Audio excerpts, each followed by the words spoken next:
আসসালামু আলাইকুম। আমরা আজকে দেখব কিভাবে বিকাশ দিয়ে বিদ্যুৎ বিল দেওয়া যায়। তো এই জন্য আমরা প্রথমে বিকাশ অ্যাপে চলে যাব।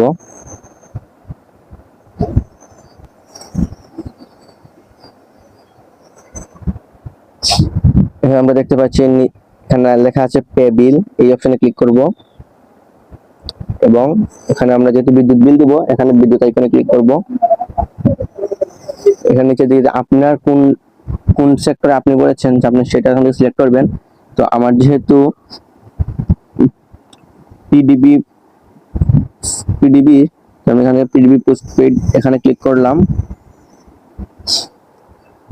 তো এখানে আমি কনজিউমার নাম্বার দিব। কনজিউমার নাম্বারটা আপনাকে আমি ভিডিও শেষে দেখাই দিব কাগজের কোথায় কনজিউমার নাম্বার লেখা থাকে।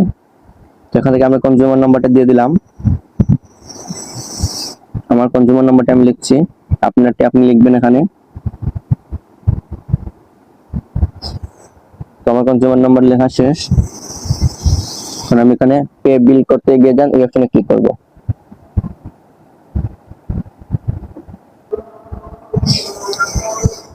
তো এখান থেকে দেখতে পাচ্ছেন আমাদের কত টাকা বিদ্যুৎ বিল আসছে, এখানে অটোমেটিক দেখাচ্ছে পরিমাণ।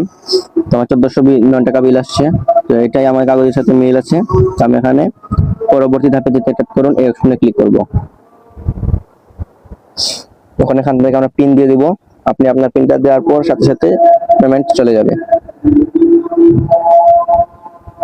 এখানে ক্লিক করব। দেন এই আমার বিদ্যুৎ বিল বিকাশ করা হয়ে গেল, এই এসএমএস এসে গেছে আমাদের।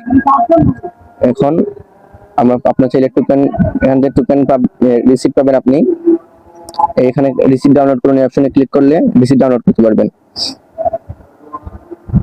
তো এভাবেই আপনি সহজেই বিদ্যুৎ বিল দিতে পারবেন এবং এই রিসিপ্ট সংগ্রহ করে রাখবেন আপনি। তো এই ছিল আজকের ভিডিও। আসসালামু আলাইকুম।